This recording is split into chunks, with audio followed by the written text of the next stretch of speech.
everyone, and welcome back to the Baklava broadcast. We are here on a Saturday, early afternoon, late morning, recording with my two other fellow podcasters, Rahul Mittal in Columbus. How you doing, Rahul?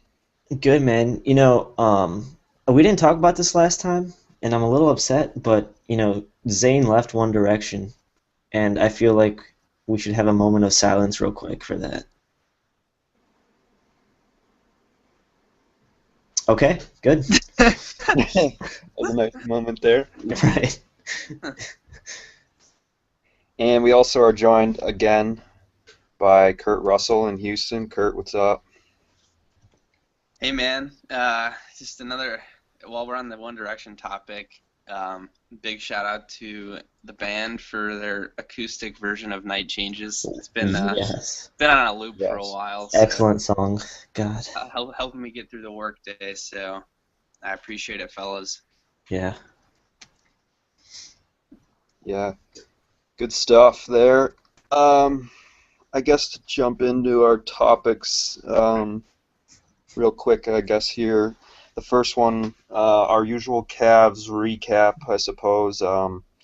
Cavs with a pretty short week in terms of the games. We played Philadelphia, I think, last Sunday, and we won that one by one. And then the big one was this past Thursday, big national TV game against the Heat at the Q, which I was able to attend, and it was really cool. I was able to meet the deputy commissioner and COO of the NBA, Mark Tatum, who is the fellow Cornell alumnus How was that?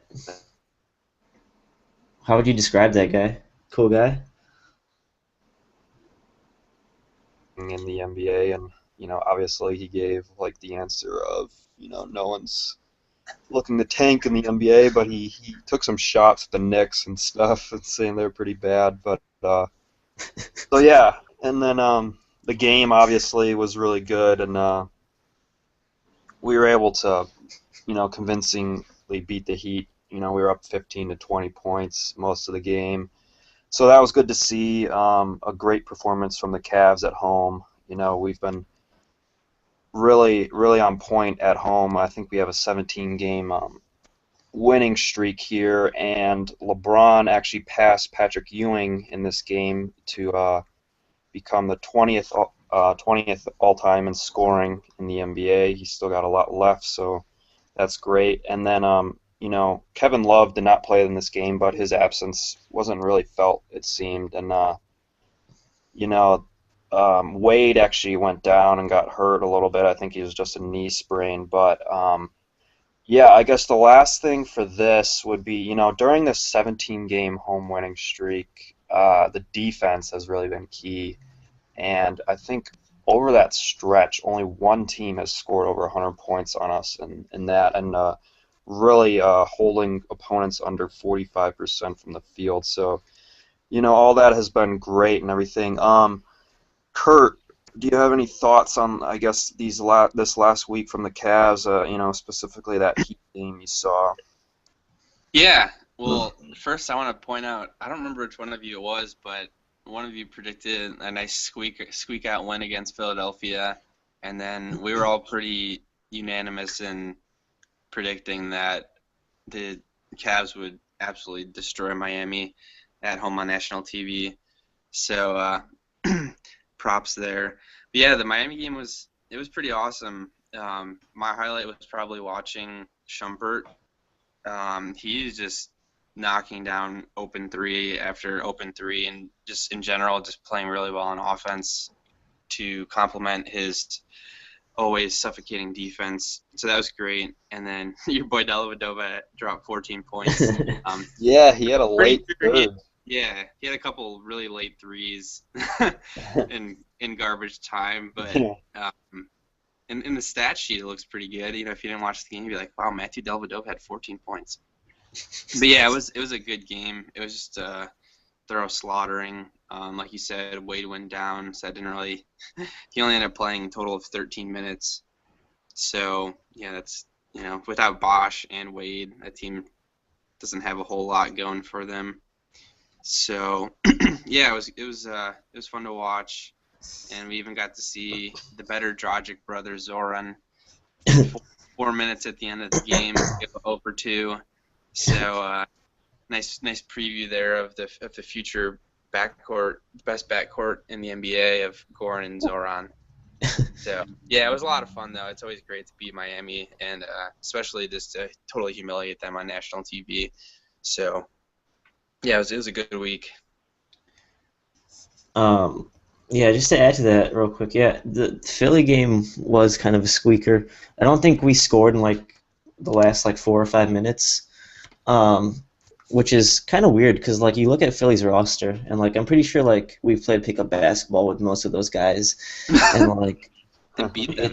and beat them too pretty handily. So I don't know why we struggle with Philly so much, but I guess maybe like as far as the game goes, it's kind of good like preparation for the playoffs. I know that sounds silly talking about Philly, but sometimes you need those close games, and you need to like be able to win when you can't make a shot. I love seeing the Miami game too. I think it must have been in the Cavs' mind the last time they played Miami, and we kind of got embarrassed. Yeah.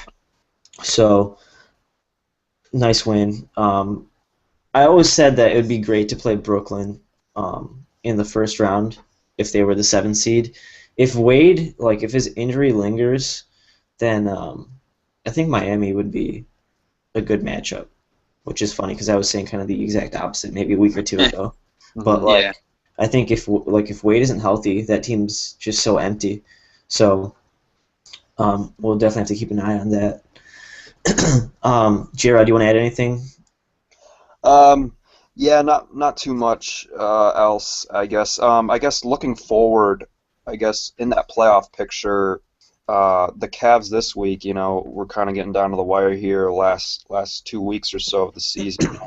If we look at next week's slate of games, they're all against possible playoff teams in Chicago this Sunday, and then we're at Milwaukee, and then we finish up the week, I think, next week with Boston. So I guess looking at those 3 games, and then also I guess we can include the news, if you want to call it that, that I think it was through the BS report, and Bill Simmons had Brian Windhorst on, our boy, and he was kind of talking specifically about LeBron and basically that he's calling his own plays,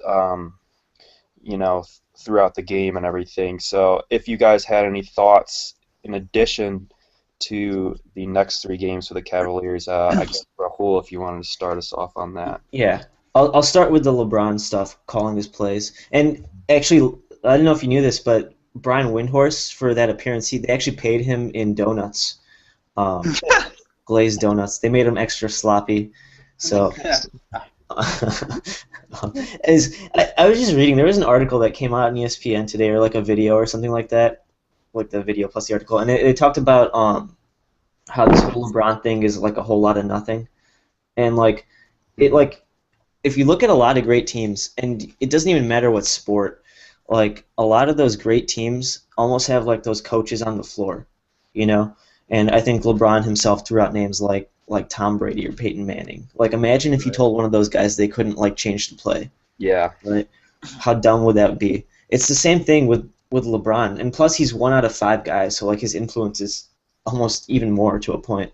So he's I don't know, he's the best player we've had in a long time. He's the best passer we've seen in a long time.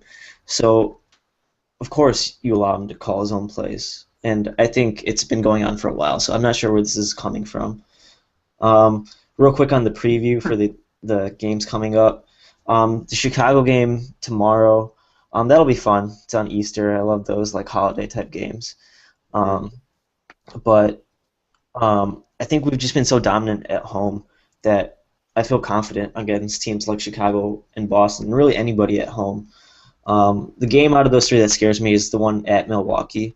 I feel like we just played at Milwaukee, but that one kind of makes me nervous because I don't know. Milwaukee's a good team. They've got some good pieces, so I think that's maybe a game that we could drop. So I'd say 2-1 on the upcoming week. Krusty, Kurt. We actually did just play at Milwaukee on March 22nd, so Okay. don't worry, you're not like totally out of the blue with that. I'm But not. yeah, Yeah. it's just looking at the playoff seeding right now. Chicago is the 3, Milwaukee's the 6. So assuming that everything holds as is and we don't lose to Brooklyn in the first round, we'll be playing one of those teams in the second round. Mm-hmm. Yeah. So that's I'm not sure if that's in any of the players' minds if they're looking forward that they're looking ahead that far. Hopefully not, but it's yeah, it'll definitely be interesting. Yeah, you said at home we're pretty much unstoppable right now, so I'd fully expect us to take care of both games at home. But we have a 3-game lead with only 6 games left. 3-game lead on the 2 seed ahead of Chicago. So winning that game, might not be something that's talked about too much, but that's kind of if we win that game, it pretty much locks us into the 2 seed. Yeah. Yeah. Controlling our own destiny there, really. So I think that'll be a game that it's gonna be a awesome playoff atmosphere. Chicago always brings it, but we'll definitely bring it too. And that's a really big game right now, just to kind of lock ourselves into the 2 seed. So after that, I'm assuming we're definitely just gonna win that game, and then after that, we'll have 5 games left, and we'll have a 4-game lead. So I'll be interested to see if we kind of take our foot off the gas a little. Mm-hmm. Milwaukee's kind of also locked into the 6th seed, unless they lost out and Brooklyn or Miami went on a tear, or one of those teams down there. So I'm not sure how much they have to play for either. But the Boston game, I'm kind of worried about that game. That's a team that right now they're a half game out of the playoffs, and they're just gonna I'm sure they are all chomping at the bit at a chance to play us for a big game for their season. So I think I'll also go with 2-1, with being that we're going to beat Chicago and Milwaukee, and then I think we're going to slip up against Boston. After those 2 wins, we'll have the 2 seed locked up. So I'm not sure there'll be too much importance placed on the Boston game. So those are my thoughts on that. And as far as the play calling goes, yeah, I'm not going to talk about it too much because I'm pretty much with Rahul. I think it's ridiculous. It'd be one thing if Matthew Dellavedova was calling his own plays or something like that, or somebody that hasn't been around very long or maybe isn't well thought of as a cerebral player. But yeah, we're talking about the best guy in the league. I'm not sure if there's not a whole lot going on in the league right now that has to become a story. But yeah, it's ridiculous, and there's absolutely no problem with him calling plays. I'd have a problem if David Blatt didn't let him call plays. So, Johnny, anything to add? Yeah, just a few things. I mean, most of the thoughts I kind of echo with your guys. I guess going along with LeBron, calling his own plays and everything.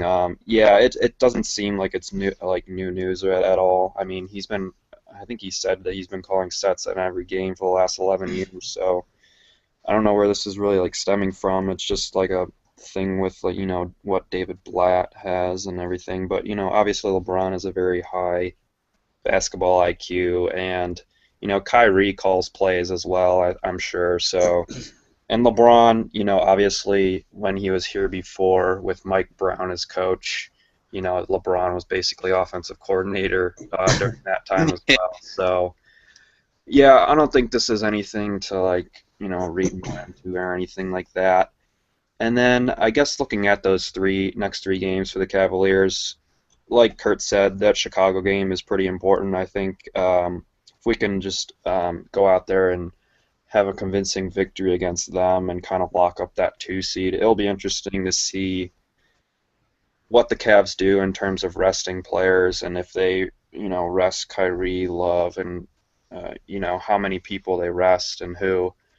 Um, yeah, that's about it. Rahul, you wanna you Yeah, wanna I next? want to talk about something, um, kind of shift our focus kind of away from the Cavs now. Yeah. Um, so recently I heard the story about Mark Jackson picking James Harden as the MVP over Steph Curry, which is interesting because if you remember last year, Mark Jackson was the head coach of the Golden State Warriors, and the situation turned kind of sour, but Steph Curry was one of the guys that kind of had Mark Jackson's back the whole time.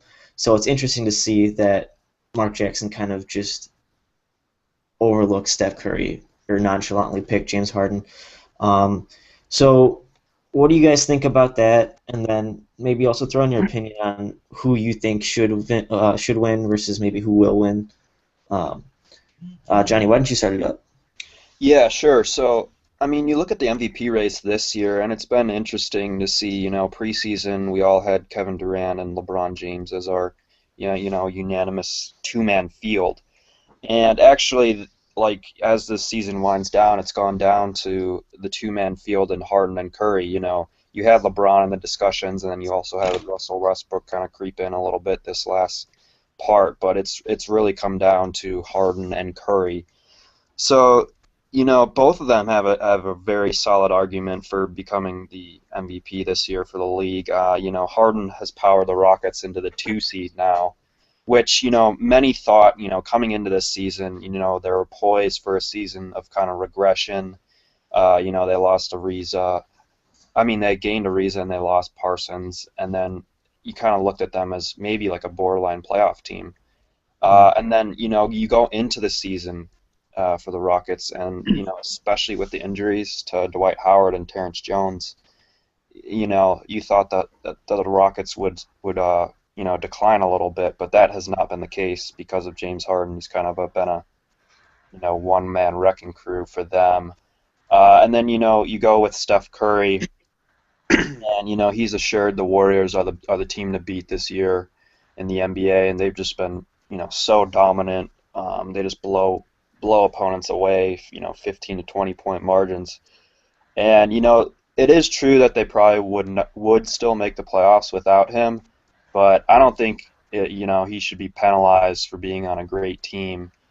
So I guess in summary, I think James Harden should be the MVP, but I think that Steph Curry will win the award, based on um, the voting and everything. But yeah, it's been a really entertaining season for both these players. Kurt, do you have any thoughts on this MVP race and yeah, who should win? Yeah, I actually was just reading the article, and it's pretty funny. Andrew Bogut, they got his thoughts on, the whole Jackson not picking Curry thing, and Bogut said, "Well, what's his name said no. What's that guy's name? Mark? Mark? I don't remember his name." So apparently they didn't have a great relationship. Um, I just thought that was kind of funny, but yeah, it's I don't know. I don't understand, I guess, why it's that big of a deal. I mean, I know that like Curry kind of backed him up when there were some locker room issues when Jackson was a coach, but like all in all, it's just the guy's thoughts on who he thinks is most valuable, and pretty much like you said, John, um, most valuable has different meanings to different people, and I'm kind of in the boat where if this guy wasn't on your team, how good could they still be? And, it does kind of penalize, like you said, a team that's very good.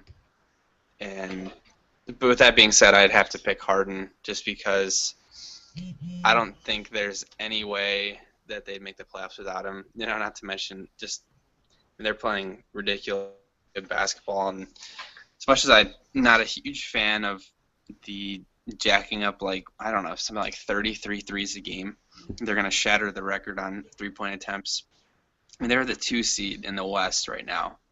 They're tied for the 2 seed, but have the tiebreaker, it looks like. So, I mean, that's just absolutely ridiculous. And I know Golden State's won 62 games.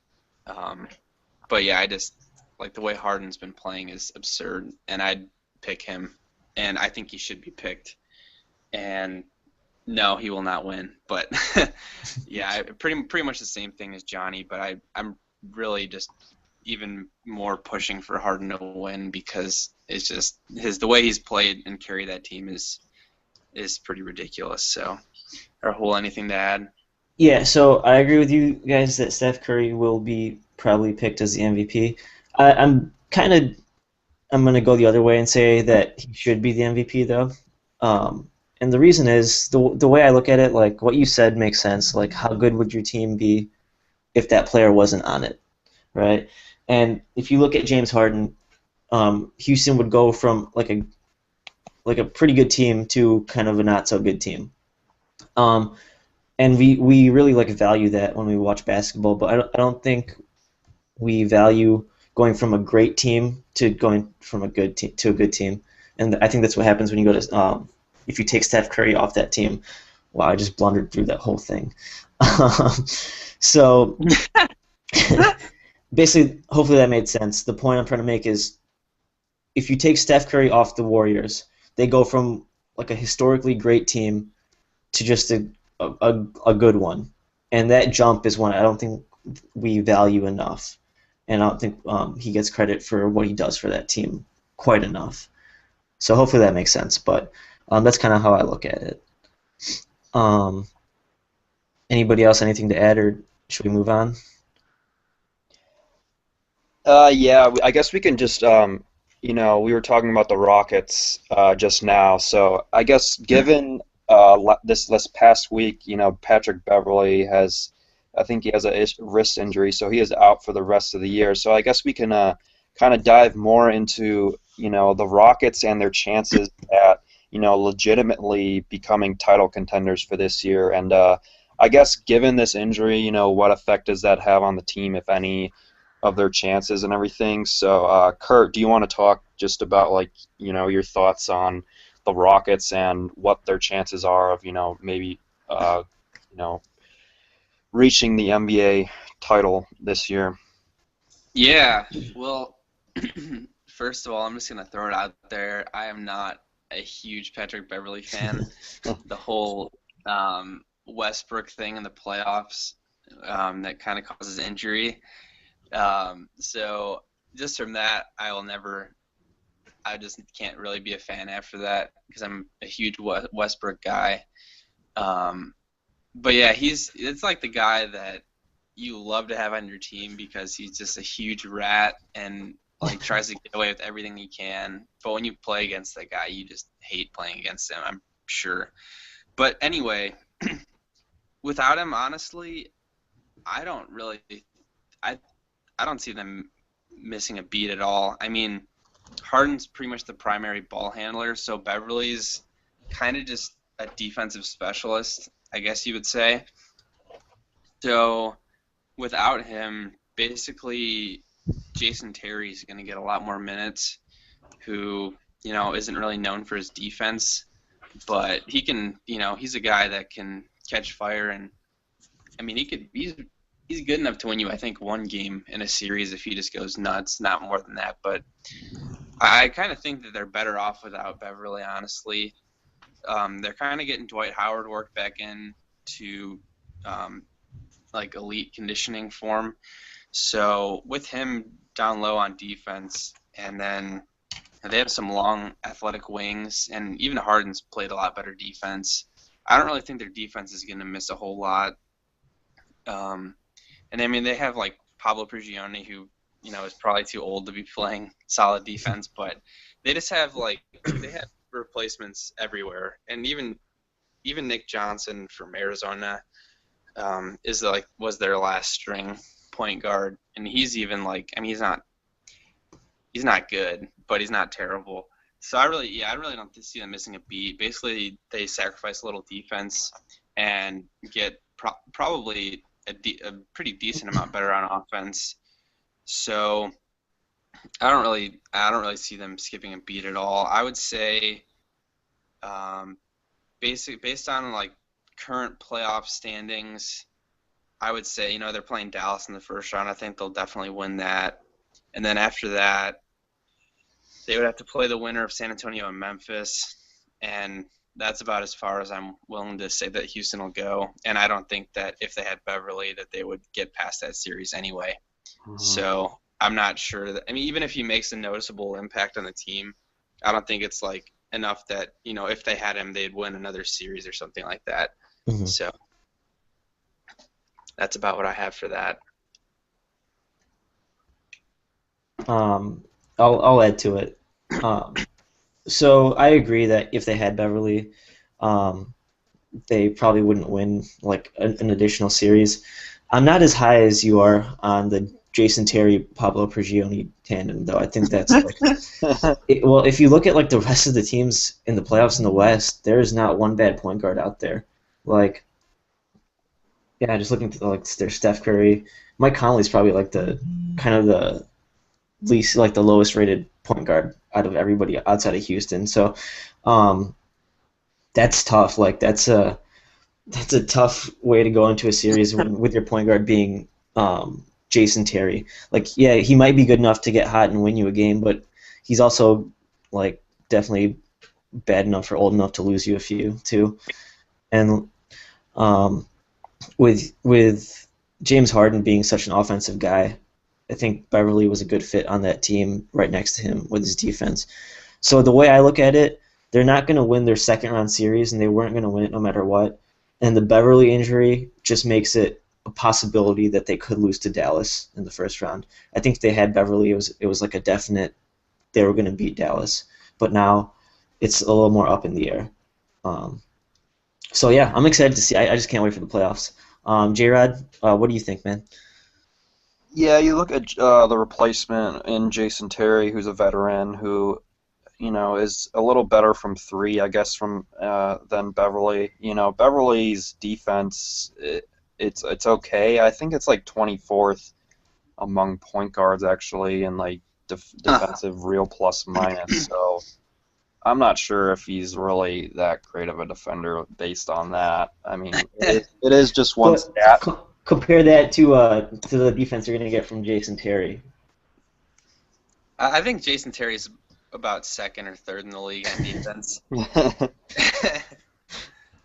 But yeah, you look at, I guess, this Beverly injury, and the Rockets have dealt with injuries already in this year and been able to adjust and everything. And Harden, is obviously going to play big minutes in the playoffs. They're not going to limit him at all, really.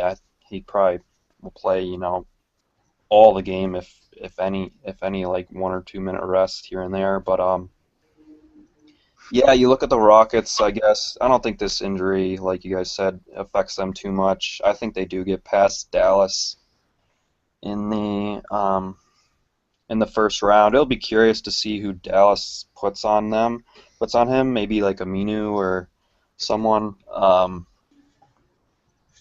So yeah, and then they play Memphis and San Antonio, which I think that's a very tough matchup for Houston. Even if Harden, kind of plays the way he has this whole year, I think it will be still tough for them to get by them. Um, yeah, I think that's just about it. I like you guys said, I think I see Houston, winning their first round and then, kind of bouncing out in the second. I don't think they really have what it takes to like win a title this year. I think, I mean, defensively they're pretty good, but I don't think they're good enough to beat Memphis or San Antonio 7 game series. So I guess with that, we can kind of concentrate and move our focus to another team in the West that is, like we said, has had great success this year, as well as, in the past, you know, 16 years actually, the San Antonio Spurs, who Yeah. with this year, last night, they recorded their 50th win of the year, and that marks the 16th straight NBA season for the San Antonio Spurs, which is just incredible if you just consider 16 years in a row, being 50 at Yeah. least 50 and 32. It's just ridiculous. I think it's one of the more impressive NBA records out there, team wise. Yeah. So I guess looking at that and the Spurs, if you guys kind of like what we did with Houston, if you look at them and are they the most dangerous team in the West? You obviously have the Warriors in there as well, but do you guys see the Spurs, I guess, getting to the title? Kurt, if you want to just start us off on that. I think that the furthest that the Spurs will be able to go is so right now they're sitting at the 6th seed, playing Memphis in the first round. Which that's that won't be like the most highlight-ridden series ever with like high-flying dunks and things like that, but that'll be like just a great basketball series. Yeah, I'd see them winning that in 6 or 7. No offense to Memphis, but like San Antonio, they've just been playing scary good recently. So after that, they would play the winner of the Houston-Dallas series, which I would assume is Houston, and I think that's a tough series because Houston's just so capable of knocking like 25 threes down in a night if they just get hot. But I still pick the Spurs, and then after that, I think that the furthest the Spurs can get is running into Golden State in the Western Conference Finals, and I think Golden State is too good and too athletic for the Spurs. So I think the Spurs, the furthest that I see them making it is the Western Conference Finals, and that would be also an awesome series. And I think that they could push Golden State to 6 or maybe even 7, but I think Golden State really is just kind of the class of the West and the league in general, really. So I'd say that the conference finals would be as far as I have them going.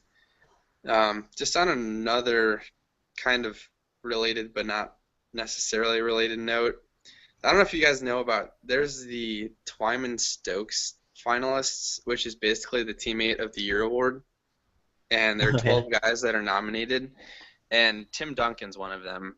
And some of the other guys' names on here like Steve Blake, Vince Carter, our boy Mike Miller. Yeah.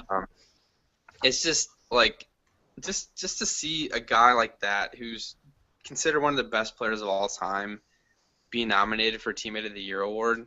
That's just like, I don't know if that like means a lot to you guys, but it means a lot to me. It kind of like is mind blowing that the guy's that good, and he's also like everybody loves playing with him. So I just wanted to say that I think that is a huge part of their success, that just everyone loves playing with Duncan, and that's a big. And not only is he talented, but like he just kind of team chemistry is always really good, and that kind of helps sustain success. So that's about all I have for that. Yeah, I think the 50 wins in 16 straight seasons is ridiculous, and I don't think I don't know if that'll ever happen again. But yeah, and then the Spurs I think could make it to the conference finals, and that's about as far as I have them going. So Rahul, what do you have for us? Let me ask you guys a question. What's more impressive, 50 wins in a season or 5 Facebook check-ins in one day?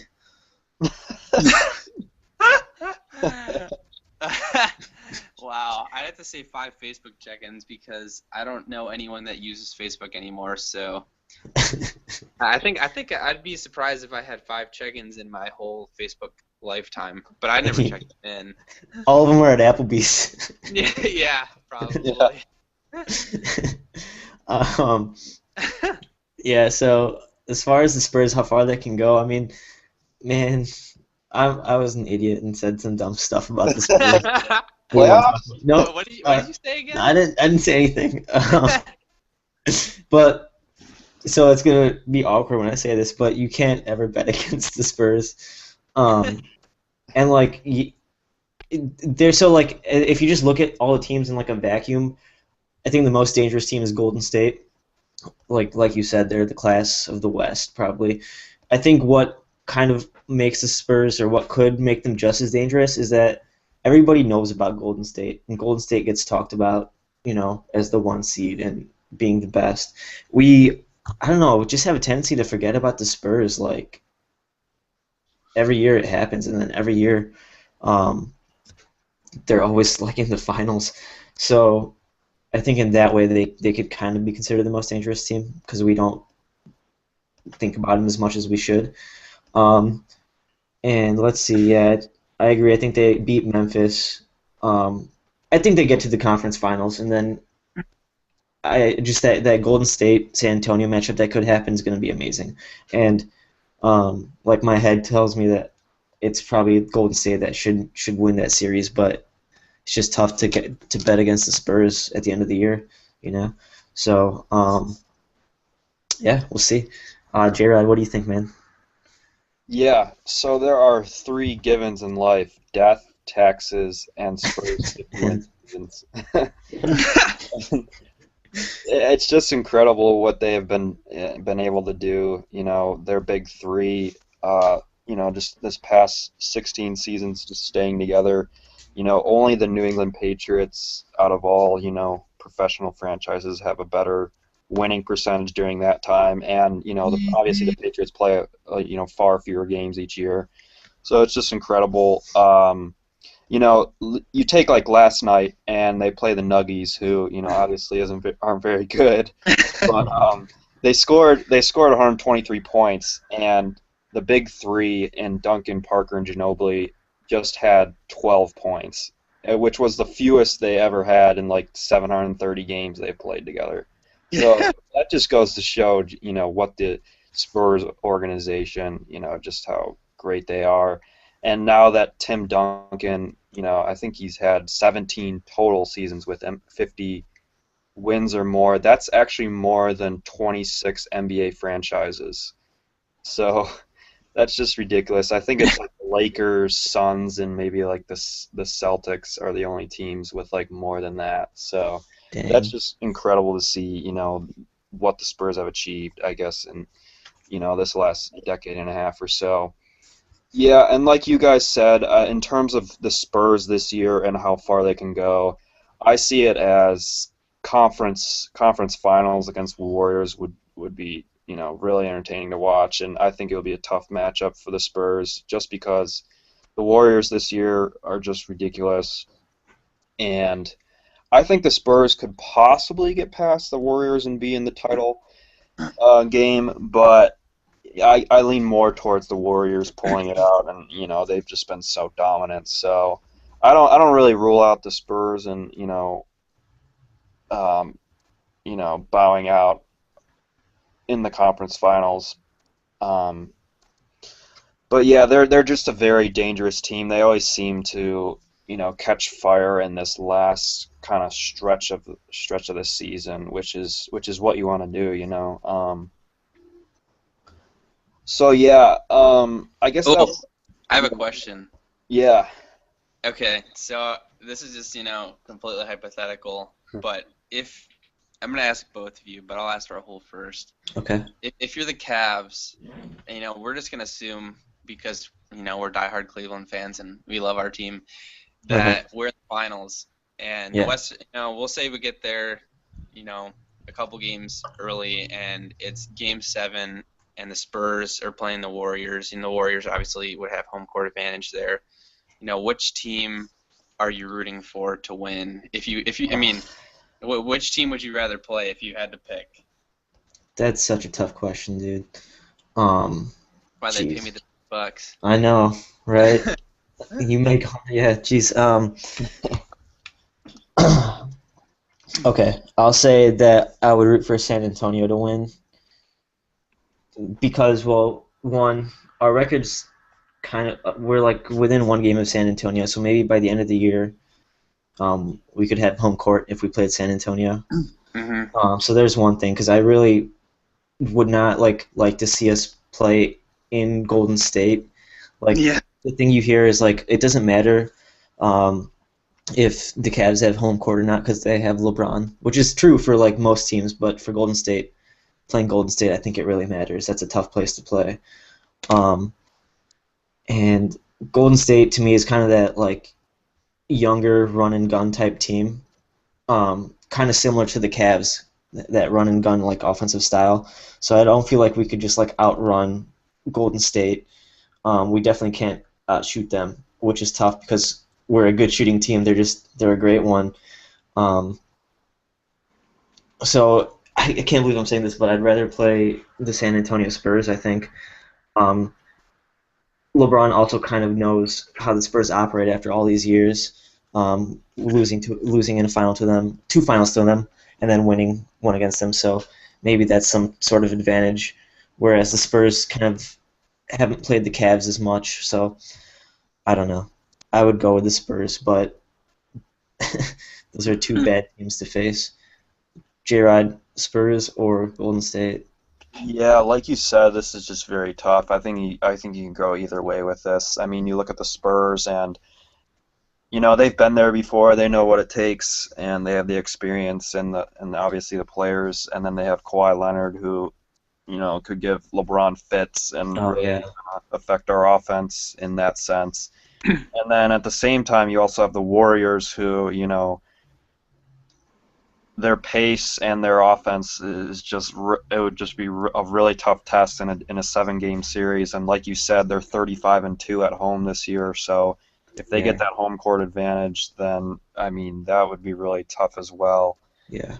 So I I mean, I and they think don't what have like those nights where they really go like ice cold. They yeah have so many shooters and so many different players that they can plug and play and just you know, I think it would be really tough to, have Golden State, play, two games in a row where they just are off and, Curry's not playing well or Thompson yeah. too. And so, I mean, I do kind of, I guess, lean a little more towards playing the Spurs, but, I wouldn't want to see either of these teams. I think it'd just be really tough.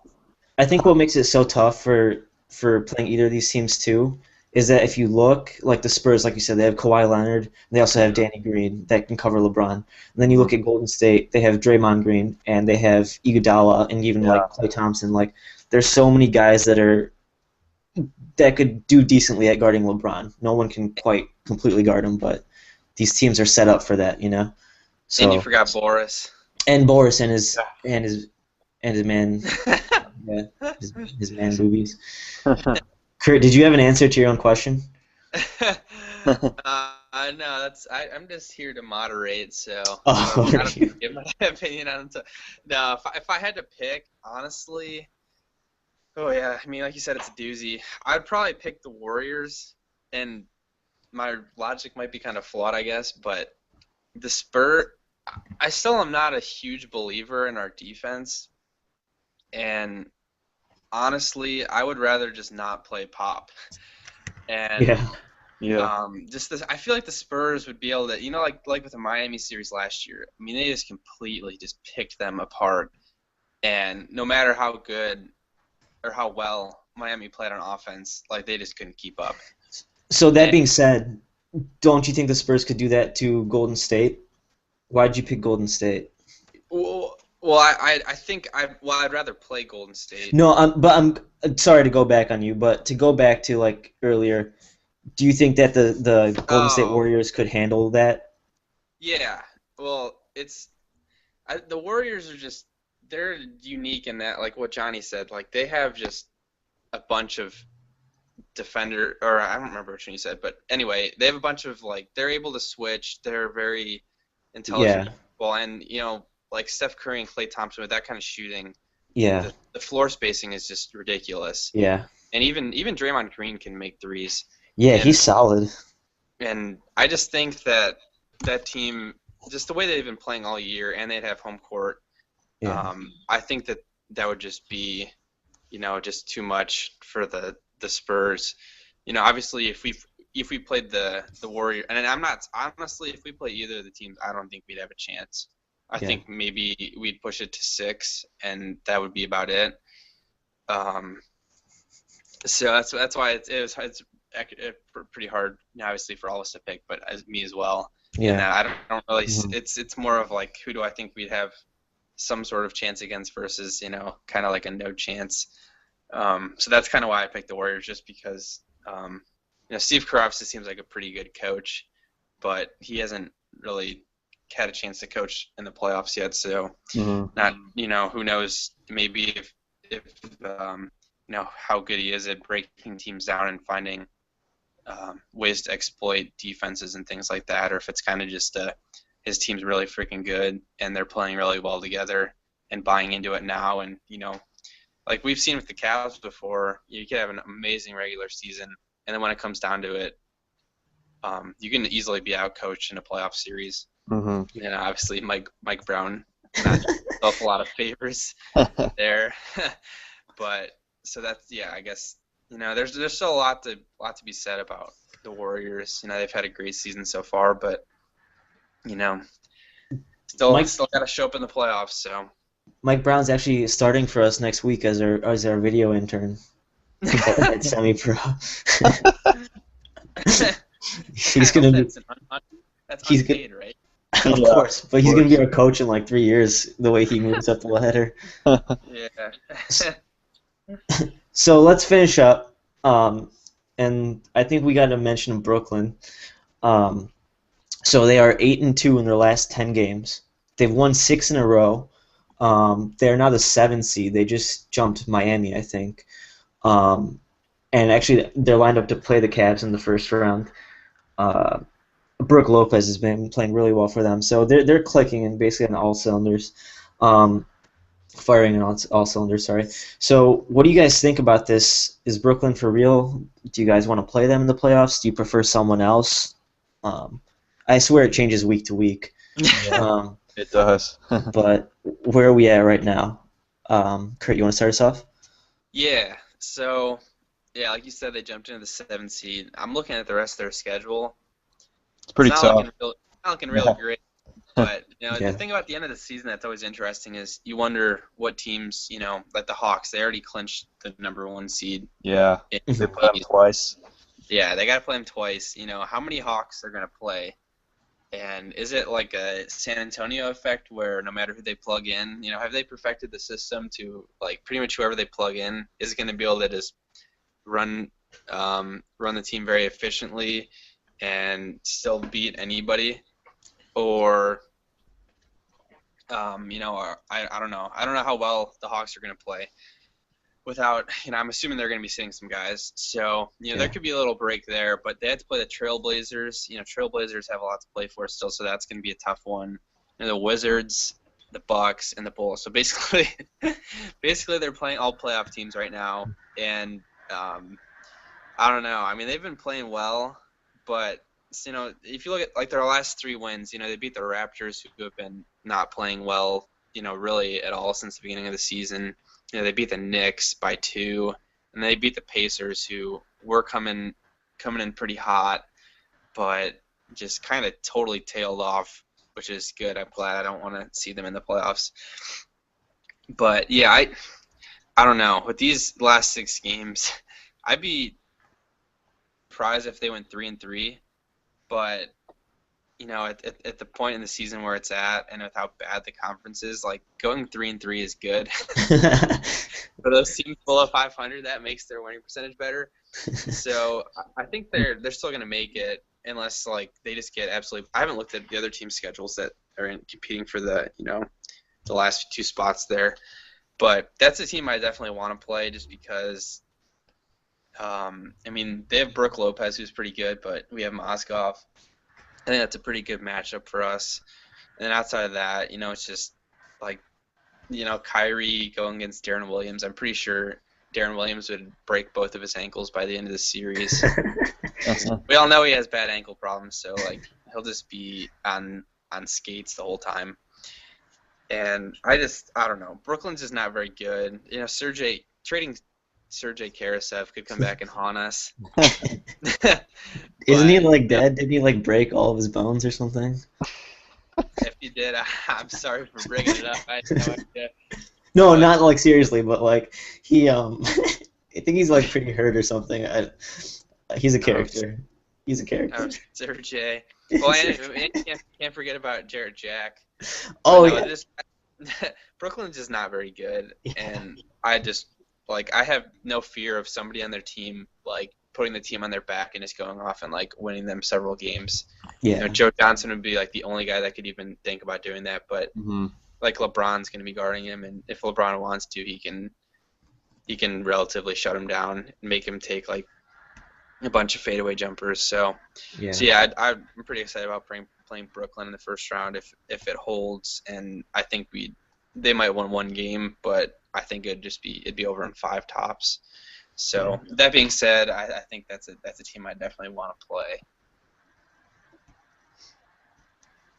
Yeah, I agree. Yeah, I mean, you look at last weekend, we kind of said that, out of the teams, in that race for the 7 or 8 seed, Brooklyn would probably be the team we would want to play most. And it was kind of surprising to see them kind of go on this 6 game streak of, playing pretty good basketball. Darren Williams is actually, playing well, along with, like you said, Rahul Brook Lopez Yeah. has shown up here.